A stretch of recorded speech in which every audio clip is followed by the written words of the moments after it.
ကဲအားလုံးပဲမင်္ဂလာပါဒီနေ့ကတော့ကျွန်တော်ခုနကတော့မာတာဘုတ်အကြောင်းပြောပြသွားပြီဆိုတော့အခုကျွန်တော် power supply အကြောင်းလေးနည်းနည်းပြောချင်တယ်ဗျကျွန်တော် power supply ကိုအများစုအားဖြင့်တော့ကျွန်တော်တို့ ready to use သုံးကြတယ် power supply ပြတ်ပြီဆိုရင် ready to use ပဲလေးကြတာများတယ်ကျွန်တော်တို့လိုတော်တဲ့တောင်ထဲနေမှာတာဝန်ထမ်းဆောင်နေတဲ့ဆိုရဝန်ထမ်းတွေကုမ္ပဏီဝန်ထမ်းတွေကြတော့ ready to use သုံးပြုဖို့မလွယ်တော့ဘူးပြင်ရတော့မယ်ပြင်ရတဲ့အချိန်ကျရင်ကျွန်တော်တို့ဘယ်လိုပြင်မလဲဘယ်လိုပြင်ကြမလဲဘယ်လိုမျိုးပစ္စည်းနဲ့ပြင်မလဲအပြစ်ကိုဘယ်လိုရှာကြမလဲအဲ့ဒါလေးကိုကျွန်တော်ပြောပြသွားမှာပါကြည့်လိုက်အောင်နော်ကျွန်တော်တို့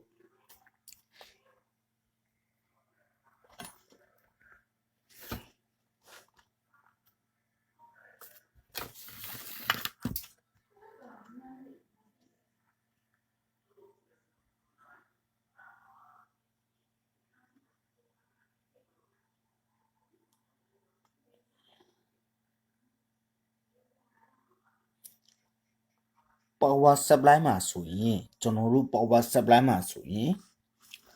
FED လို့ခေါ်တယ် Field Effective Transistor 3လုံးအဝင်မှာ3လုံးအထွက်မှာ3လုံးပါတယ်ကျွန်တော်တို့အဝင်မှာ3လုံးအထွက်မှာ3လုံးပါတယ်စီးတွေနဲ့ပါတယ်အဝင်မှာ3လုံးအထွက်မှာ3လုံးပါတယ်ဒိုင်အုပ်4လုံးပါတယ်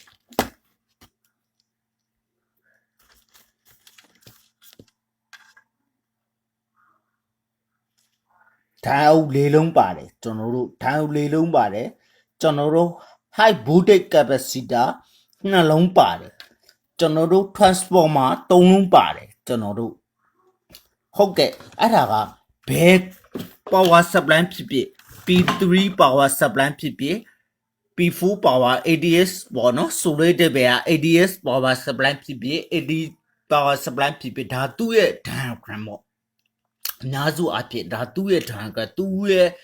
ရဲ့မူတည်တဲ့ diagram သူထုတ်ပေးနိုင်တဲ့ voltage ရဲ့ diagram ပေါ့နော်အဲ့တော့ကျွန်တော်တို့ကတက်များပြီဆိုရင်အများစုအဖြစ်နေ power supply အနေရတော့မာတာဘုတ်အများစုအဖြစ်ကတော့မာတာဘုတ်အပြက်က80ရာခိုင်နှုန်းလောက်ကတော့မာတာဘုတ်အပြက်နေကြပါတယ်ဟုတ်ပြီ power supply အပြက်ကိုဘယ်လိုအပြက်ရှာကြမလဲဆိုတော့ကွန်ပျူတာမှာကျွန်တော်တို့ကွန်ပျူတာ file မလဲတာမျိုးဘူးဆိုရင် power supply ကိုဖြုတ်ကြည့်လိုက် power supply ကိုဖြုတ်ကြည့်လိုက်တော့ power supply ကိုကျွန်တော်တို့ voltage ဟောနဲ့တိုင်းမဲ့ manually digital နဲ့တိုင်းမဲ့ analog digital နဲ့တိုင်းမဲ့ digital analog ဖြစ်ဖြစ် digital ဖြစ်ဖြစ် meter နဲ့တိုင်းမဲ့ဟုတ်ကဲ့ပါအဲ့မှာကျွန်တော်တို့မကောင်းတော့ဘူးဆိုရင် power supply ကိုဖွင့်ပြီးတော့ကျွန်တော်တို့ပြင်တော့မယ်ဆိုရင်အရင်ဆုံး voltage capacitor ကိုတိုင်းတော့မယ် high voltage capacitor တွေကိုမကြည့်နဲ့အောင်ကျွန်တော်တို့ low voltage capacitor တွေကိုအရင်ဆုံးကြည့်မယ် low voltage capacitor ဒီမှာကြည့်လိုက်ပါ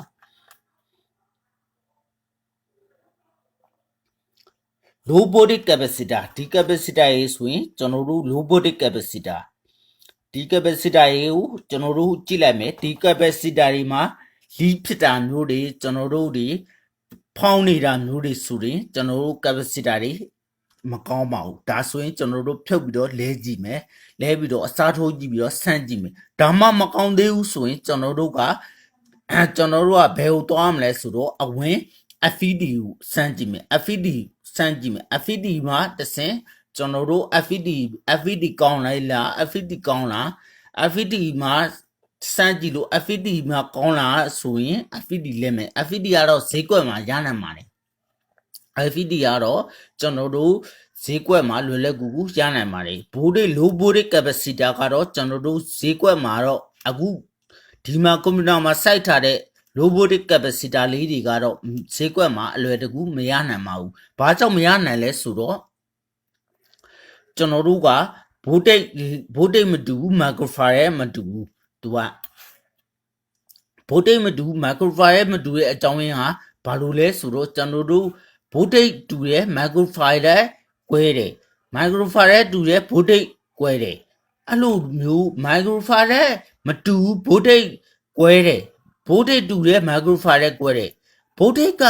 ကျွန်တော်တို့အနေအချင်းများလို့ရသေးတယ် microfarad ကများလို့မရပါဘူး microfarad ကတည်ငြိမ်လျက်စစ်ကိုထုတ်ပေးတာဖြစ်တဲ့အတွက် microfarad များသွားရင်သူကနည်းသွားရင်များသွားရင်ကျွန်တော်တို့ကွန်ပျူတာဟန်နာမျိုးတွေကွန်ပျူတာဟန်နာမျိုးတွေကွန်ပျူတာ restart ကြတာမျိုးတွေဖြစ်တတ်ပါတယ်အဲ့တော့ကျွန်တော်တို့ကွန်ပျူတာ restart ကြတာမျိုးတွေဟန်နာမျိုးတွေအမျိုးမျိုးဖြစ်တတ်ပါတယ်ကျွန်တော်တို့ diode high capacitor ကိုကြည့်အောင်မယ်ခင်ဗျာကျွန်တော်တို့490 200 voltage ပါ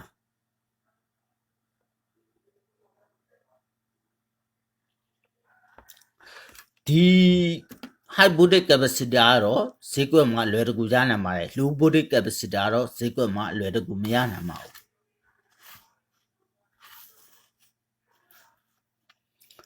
ဒိုင်ဟုတ်တွေကလည်းဈေးကွက်မှာလွယ်တကူရနိုင်ပါတယ်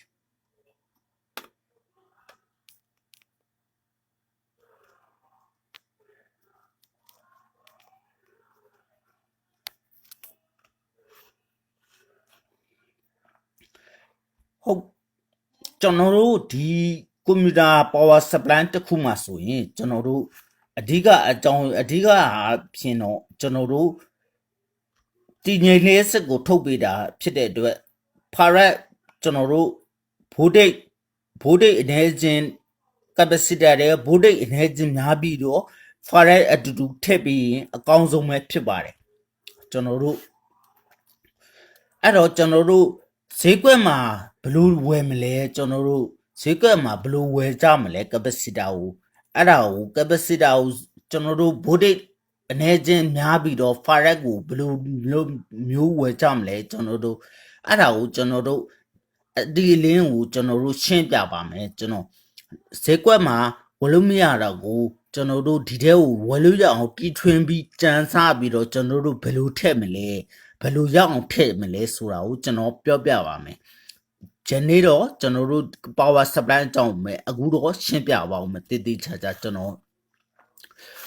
ကွန်ပျူတာ power supply မှာတော့ TP မှာတော့ကွန်ပျူတာ power supply အစိပ်ပန်းကတော့ TP မှာဆိုရင်တော့ left area LV left area ရှင်းနေတဲ့ area လို့ခေါ်ပါတယ်ဗျဒါတော့ကျွန်တော်ရဲ့အဖေတင်ပေးထားတာပေါ့နော်ကျွန်တော်ရဲ့အဖေတင်ပေးထားတဲ့ left area လို့ခေါ်ပါရဲ့ power supply တွေကတော့ TV မှာဆိုရင်တော့ left area ပေါ့ကွန်ပျူတာမှာဆိုရင် power supply ဆိုပြီးတော့တီးတက်ထုတ်ပေးထားတာပေါ့ကွန်ပျူတာမှာဆိုရင်တော့တီးတက်ထုတ်ပေးထားပြီးတော့ TV တို့ကျူတို့မှာဆိုရင်တော့ TV ဆိုရင်တော့ left area စလင်းတို့ဘာတို့တို့ဆိုလိုတာတော့မဟုတ်ပါဘူးခင်ဗျာကျွန်တော်တို့ကျူတို့ကျွန်တော်တို့အရင်တော့ CRD တို့ပဲခင်မှာပဲကျွန်တော်တို့ left area တို့ဆိုလိုတာပါခင်ဗျာကျွန်တော်တို့ဓာတ်ကိုကြည့်ကြမယ်အကောင်းဆုံးကတော့ကျွန်တော်တို့ဖြုတ်ပြီးတော့တန်းတာကတော့အကောင်းဆုံးပါပဲခင်ဗျာ